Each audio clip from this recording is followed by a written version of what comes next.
ஓம் சைராம். நல்லது நினைப்போம், நல்லது நடக்கும். 48 நாள் தவத்தில் இன்னைக்கு நம்ம 22வது நாளில் இருக்கோம். நேற்றைய பதிவு உங்கள் எல்லாருக்கும் ஞாபகம் இருக்குன்னு நினைக்கிறேன். சுவாமிகள் அந்த ராஜா கட்டி கொடுத்த அந்த ஆசிரமத்தில் தங்க ஆரம்பிச்சிட்டாரு, மடத்தில் தங்க ஆரம்பிச்சிட்டாரு. அவருக்கு ராஜ உபசரங்களும் பண்ணிக்கிட்டு இருக்காங்க. அவர் நதிக்கரைக்கு போகும்போது வரும்போதும் கூட பல்லக்கிலெல்லாம் தூக்கிட்டு போயிட்டு வந்துகிட்டு இருக்காங்க. சுவாமிகள் அங்கேருந்தே மக்களுக்கு நல்லது செய்துக்கிட்டு இருக்காரு.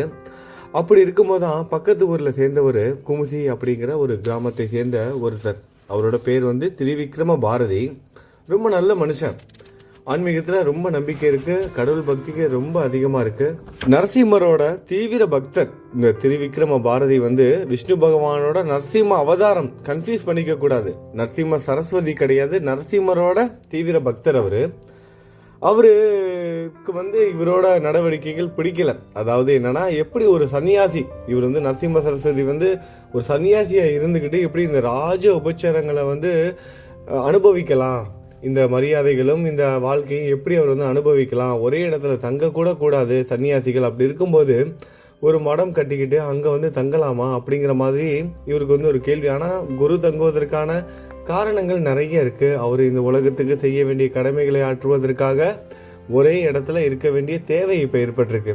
இவ்வளவு நாளாக குரு எப்படி இருந்தாருங்கிறது நமக்கு தெரியும், ஆனால் அவருக்கு தெரியாது. நம்ம இந்த கதையெல்லாம் கேட்டுட்டு இருக்கிறதுனால தான் நமக்கும் தெரியும். சுவாமிகள் எவ்வளவு தீர்த்த யாத்திரைகள் போயிருக்காரு. அது மட்டும் இல்லாமல் எவ்வளவு இடத்துல மறைமுகமாக இருந்து அவங்களோட ஆன்மீக வேலையெல்லாம் செய்துக்கிட்டு இருந்தார். ஆனால் இப்போ மக்களுக்கு நல்வழிப்படுத்த வேண்டிய அந்த காலகட்டங்கள் வந்துருச்சு. அதாவது அவரோட அவதாரத்திற்கான நோக்கம், அந்த நோக்கத்தை பூர்த்தி செய்வதற்காக ஒரு இடத்துல சுவாமி தங்குற மாதிரி ஒரு சூழ்நிலை அமைஞ்சிருக்கு. சுவாமியும் தங்குறாரு. ஆனால் இது எல்லாத்தையும் உணராத இந்த திரிவிக்ரம பாரதி நல்ல மனுஷன்தான். ஆனால் அவர் சுவாமியோட இந்த நடவடிக்கைகள் அவருக்கு புரியலை, புரிஞ்சிக்க முடியாததுனால பிடிக்கல. அவர் கூட இருக்கவங்கள்ட்டெல்லாம் பேசுகிறாரு. இந்த மாதிரி ஒரு சன்னியாசி இந்த மாதிரி பக்கத்தில் இருக்கிற ஊரில், கந்தர்வபுரங்கிற ஒரு ஊரில் ராஜா கட்டி கொடுத்த மடத்தில் தங்கி ராஜ உபசரணைகளையும் அனுபவிச்சுக்கிட்டு இருக்காரு.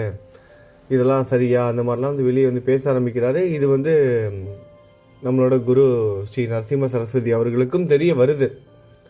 இந்த மாதிரி நம்மளை பற்றி இவர் தப்பாக பேசுகிறாருன்னு தெரிஞ்சுக்கிட்ட அவர் உடனடியாக ராஜாவை கூப்பிட்டு சொல்கிறாரு, மன்னனை கூப்பிட்டு சொல்கிறாரு, மன்னா, அருகில் உள்ள குமசி கிராமத்தில் இருக்கும் திரிவிக்ரம பாரதி எங்களை, அதாவது என்னை தூற்றுகிறான், என்னை திட்டுறான்.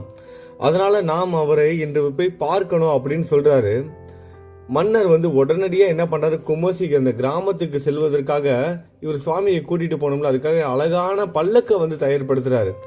பல்லக்கை தயார்படுத்தி சுவாமியை அதில் அமர வைத்து ராஜ மரியாதையுடன், அதாவது முழு ராஜ மரியாதையுடன் சுவாமிகள் பல்லக்கில் தூக்கிட்டு போறாங்க. கூடவே குதிரைகள், யானைகள், இது எல்லாம் நடக்குது. கூடவே அவங்களுக்கு சேவை செய்வதற்காக ஒரு சில மக்களும் நடந்து வராங்க.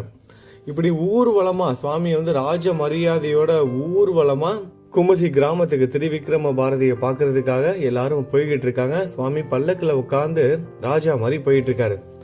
அங்க குமசி கிராமத்துல திரிவிக்ரம பாரதி நரசிம்மரோட தீவிரமான பக்தர். அவரு என்ன பண்ணுவாராம், தன்னோட இஷ்டப்படி நரசிம்மரை மானசீகமா பூஜை பண்ணுவாராம். தன்னோட மனசுக்கு எப்படிலாம் தோணுதோ அந்த மாதிரி மனசாலேயே அவருக்கு பூஜை செய்துக்கிட்டே இருப்பாராம். அப்படி இருக்கும்போது அன்று, அதாவது சுவாமிகள் இருக்காருல, அன்னைக்கு என்ன நடக்குதுன்னா, எவ்வளவு முயன்று பார்த்தாலும் அவரோட மனதில் நரசிம்மரோட தரிசனமே கிடைக்கல.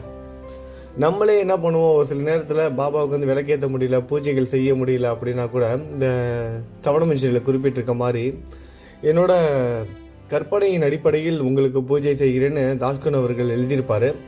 நம்மளும் பாபாவோட ரூபத்தை மனசில் நினைப்போம், நினச்சோடனே அவர் காட்சி கொடுப்பாரு. நம்ம ஆத்மார்த்தமாக அவருக்கு காணிக்கை கொடுக்கறதுலேருந்து, பூ வைக்கிறதுலேருந்து, விளக்கேற்றுறதுலேருந்து, அவருக்கு அலங்காரம் பண்ணுறதுலேருந்து எல்லாமே செய்வோம். அவர் பாதத்தை தொட்டு வணங்குற வரைக்கும் எல்லாமே மானசீகமாகவே நமக்கு அந்த உணர்வை சாய் கொடுத்துருவாரு, காட்சி கொடுப்பாரு.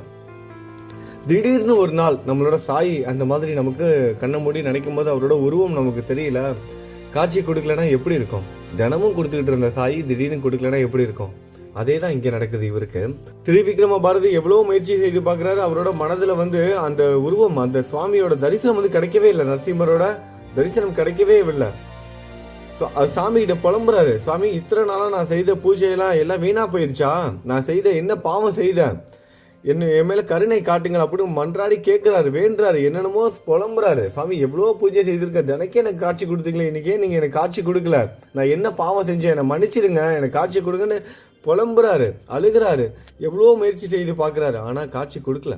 என்னடா எவ்வளோதான் முயற்சி செய்தா பார்த்தாலும் சுவாமியோட தரிசனம் நம்மளோட மனதில் அவரோட உருவம் தோன்ற மாட்டேங்குதுன்னு அவர் புலம்பிக்கிட்டு பிரார்த்தனை பண்ணிக்கிட்டு இருக்க நேரத்தில் அவருக்கு வந்து யதீஸ்வரன் அரச மரியாதைகளுடன் குதிரை யானை பரிவாரங்களுடன் வருவது மனதில் தென்பட்டது. உடனே அவர் பூஜையிலிருந்து வெளியே வந்து பார்க்கையில் நரசிம்ம சரஸ்வதி அந்த யதீஸ்வரன் ரூபத்தில் பரிவாரங்களோட வந்துகிட்டு இருக்காரு. அதாவது குதிரை யானைகள் இதெல்லாம் முன்னாடி நடந்து வந்துட்டு இருக்கு, அழகான பல்லக்கில் உட்காந்து வந்துகிட்டு இருக்காரு. இவர் பார்க்குறாரு, பார்த்தா அங்க இருக்கிற மக்கள் அந்த குதிரை யானைகள்ல இருந்து வந்துகிட்டு இருக்கவங்க, அந்த ராஜாவுக்கு வேலை செய்யறவங்க, சுவாமிகளுக்கு சேவை செய்வதற்காக கூட வந்தவங்க, இப்படி எல்லாருமே அந்த பல்லக்க தூக்கிட்டு வந்தவங்க இருந்து எல்லாரோட முகமும் அப்படியே வந்து நரசிம்ம சரஸ்வதி சுவாமிகளாகவே யதீஸ்வரனாகவே காட்சி அளிக்குது. எப்படி இருக்கும் நினைச்சு பாருங்க. நடந்து வர்றது எல்லாம் ஒரே ஒரு ரூபத்திலேயே, அதுவும் நரசிம்ம சரஸ்வதி அவரோட ரூபத்திலேயே வந்து எல்லாருமே வந்திருக்காங்க. யானை குதிரையிலிருந்து அங்கே நடந்து வர மக்கள்ல இருந்து ராஜா மன்னர் அவங்க குடும்பம், அதுக்கப்புறம் அந்த பல்லக்க தூக்கிட்டு வரவங்க வரைக்கும் எல்லாரும் ஒரே மாதிரி காட்சி தராங்க. இவருக்கு வியப்படைந்து பாக்குறாரு திரிவிக்ரம பாரதி, என்ன செய்யறதுன்னு தெரியல. நேரா போறாரு, அந்த ஊர்வலம் வருது, யார் காலில் விழுகிறது, இவரா அவரா யாருன்னே தெரியாது. எல்லாரும் ஒரே ரூபத்துல இருக்காங்க. ஒட்டு மொத்தமா அந்த ஊர்வலத்தின் முன் அப்படியே சாஷ்டாங்கமா விழுந்துட்டாரு. சாஷ்டாங்கமாக விழுந்து வணங்கி பார்க்கிறாரு, அத்தனை பேரும் யதிகளாகவே அந்த யதீஸ்வரனாகவே தென்படுறாங்க அவரோட கண்களுக்கு. நரசிம்ம சரஸ்வதியை ஒரே ரூபத்திலே காட்சி கொடுக்கிறாரு. எல்லாரும் வியப்போடு அவர் பேச ஆரம்பிக்கிறாரு. சுவாமி, இவர்களில் நீங்கள் யார் என்று என்னால் தெரிந்து கொள்ள முடியவில்லை, என்னை மன்னிச்சிருங்க, இதுல நீங்க யாருன்னு எனக்கு காமிங்க, என்னை மன்னிச்சிருங்க, நான் வணங்கும் நரசிம்மரும் நீங்களும் ஒருவரே என்று தெரியாமல் உங்களை தூற்றி விட்டேன், உங்களை தேவையில்லாம பேசிட்டேன், அவதூறு பேசிட்டேன், உங்களோட நிஜ ரூபத்தை என்னை பார்க்க வைங்க சாமி என்று மன்றாடி கேட்கிறாரு. இப்படி இவர் வேண்டி கேட்டதுக்கு அப்புறம் அங்க இருக்கிற மக்கள் எல்லாரும் அவங்கவுங்களோட ரூபங்கள்ல காட்சி கொடுக்குறாங்க. யானைகளாகவும் குதிரையாகவும் பல்லக்க தூக்கிட்டு வர மக்கள் சாதாரண அவங்கவுங்களோட ரூபத்திலையும் மன்னனாக எல்லாரும் அவங்கவுங்களோட உருவத்தை வந்து பெறுறாங்க. சுவாமிகளாகவே இருக்கிறாரு. திரிவிக்ரம பாரதி பார்க்கிறாரு, பல்லக்கில் அமர்ந்திருக்கும் குருவை வந்து பார்க்கிறாரு. அவரு தான் வந்து சுவாமிகள் அப்படின்னு தெரிஞ்சுக்கிட்டு அவரு சுவாமியை பார்க்கும்போது சுவாமி கேட்கிறாரு, நரசிம்ம சரஸ்வதி சுவாமிகள் கேட்கிறாரு, நீ என்னை திட்டின, அது ஏன் என்று தெரிந்து கொள்ளதான் இங்க நான் வந்திருக்கேன். இங்க நான் வந்ததுக்கான காரணம் என்னன்னா, என்ன நீ தேவையில்லாம பேசின, ஏன் பேசின, எதுக்காக பேசுறேன்னு, அது என்ன காரணம் அப்படிங்கறது தெரிஞ்சுக்கிறதுக்காக தான் நான் இங்க வந்திருக்கேன். சுவாமி கேட்கிறாரு தெளிவா. அவர் எந்த வார்த்தை சொல்லி அவரை திட்டினாரோ அதே வார்த்தையை சொல்றாரு. என்ன நீ டாம்பிகர் அப்படிங்கிற வார்த்தையை சொல்லி திட்டினீங்க, டாம்பிகர்னு சொல்வதற்கான காரணம் என்ன அப்படின்னு சொல்லி கேட்கிறாரு. அதாவது டாம்பிகர் அப்படின்னா வீண் ஆடம்பரத்தை விரும்புறவங்க, தேவையில்லாத அவங்களோட புகழ அவங்களே வந்து பாடிக்கிறவங்க, ஒரு விளம்பரப்படுத்திக்கிறவங்கன்னு வச்சுக்கோங்களேன். விளம்பரப்படுத்திக்கிறவங்க, ஆடம்பரத்தை வந்து விரும்புறவங்க, அந்த மாதிரியான நபர்களை தான் டாம்பிகர் அப்படின்னு சொல்லுவாங்க. அந்த டாம்பிகர் அப்படின்னு நீங்க என்ன சொல்றீங்களே, அதுக்கான காரணம் என்ன அப்படின்னு சொல்லி கேட்கிறாரு. நீங்கள் பூஜிக்கும், சுவாமிகள் சொல்றாரு, நீங்கள் பூஜிக்கும் நரஹரியின் அனுகிரகத்துடன் எங்களை பற்றிய உங்கள் சந்தேகங்களை விவரியுங்கள். நீங்க சுவாமிகளை கும்புறீங்களா, நரசிம்மரை வந்து கும்புறீங்களா, நீங்க வணங்குற உங்களோட இஷ்ட தெய்வமான, உங்களோட குலதெய்வமான நரசிம்மரை மனசுல நினைச்சுக்கிட்டு தைரியமா நீங்க வந்து கேளுங்க, உங்களோட சந்தேகங்கள் எல்லாத்தையும் கேளுங்க அப்படின்னு சொல்றாரு சுவாமிகள். எல்லா சந்தேகத்தையும் கேளுங்க, என்னை பத்தி உங்களுக்கு என்ன தெரியணும், எது வேணா கேளுங்க அப்படின்னு சொல்லி கேட்கிறாரு. இப்படி குரு சொன்ன உடனே இதை கேட்ட திரிவிக்ரமர் என்ன பண்றாரு, சுவாமி, நான் வந்து மூடனாய் மாயையில் உங்களை என்னால் தெரிந்து கொள்ள முடியவில்லை, நான் வந்து ஒரு மூடனா இருந்தேன், அதனால உங்களை பத்தி தெரிஞ்சு கொள்ள முடியல. கண்கள் இருந்தும் கதிரவனை காண முடியாமல் இருக்கும் ஆந்தையை போல் உங்களின் மகிமையை என்னால் தெரிந்து கொள்ள முடியவில்லை சாமி, என்னை வந்து மன்னிச்சிடுங்க. விதுரர் வீட்டுக்கு கிருஷ்ணர் பகவான் நேராக சென்றது போல் நீங்கள் என்னை தேடி நான் இருக்கிற இடத்துக்கே நீங்க வந்திருக்கீங்க. அஞ்ஞானத்தினால் சம்சாரம் என்ற கடலில் மூழ்கி இருக்கும் என்னை ஞானமென்ற ஓடத்தில் உட்கார வைத்து உங்கள் கிருபை என்ற காற்றினால் இந்த சம்சார கடலின் கரைக்கு சேர்த்து விடுங்கள். எவன் ஒருவன் உங்கள் கிருபையை பெற்று விடுவானோ அவனின் முன் பாவங்கள் அகன்றுவிடும். பாரதத்தில் அர்ஜுனனுக்கு கிருஷ்ணர் விஸ்வரூப தரிசனம் தந்தீர்கள். பக்தவக்ஷலா, உங்கள் மகிமை எண்ணற்றது. உங்கள் தரிசனத்தினால் நான் மேன்மை அடைந்தேன். நீங்கள் தான் நான் உபாசிக்கும் ஸ்ரீ நரசிம்மர். இத்தனை நாள் நான் செய்த உபாசனையினால் உங்கள் தரிசனம் எனக்கு கிடைத்தது என்று பலவிதமாக துதித்து பாடுறாரு. கேள்விகளை கேட்க சொன்னாரு நரசிம்ம சரஸ்வதி சுவாமிகள் அவரு. ஆனா இவரு எவ்வளவு பேசிக்கிட்டு இருந்தாரு. அந்த தம்பட்டை அடிக்கிறவங்க, ஆடம்பரத்தை விரும்புறவங்க, அது இவர் சன்னியாசியா, அது இதுன்னு கேள்வி கேட்டவர் இப்ப கண்ணு முன்னாடி வந்து நின்றுட்டாரு, பார்த்துட்டாரு. அதுவும் எப்படிப்பட்ட காட்சி!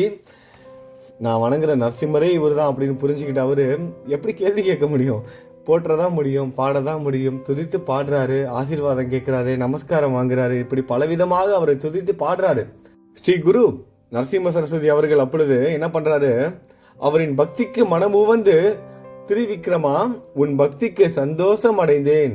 ஸ்ரீ நரசிம்மரை என்றும் போல் நீ எப்போதும் போல நீ என்ன பண்ண, அவருக்கு நின்று பூஜை செய்துக்கிட்டே இரு, உபாசனை சேவை செய்து கொண்டே இரு. அது எனக்கான சேவையாக அது வந்து எடுத்துக்கொள்ளப்படும். நீ வந்து உன்னோட கடவுளை நீ வந்து கும்பிடுப்பா. எப்போதும் போல நரசிம்மருக்கு நீ உபாசனை செய்து கொண்டே இரு. அது எங்களை உபாசனை செய்தது போல் ஆகும்.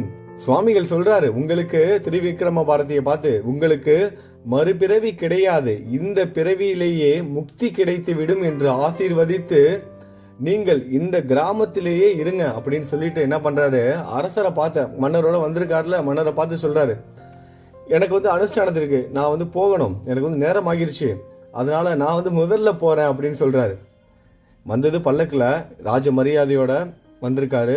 குதிரைகள், யானைகள், அப்புறம் ஏகப்பட்ட பரிவாரங்களோட வந்திருக்காரு.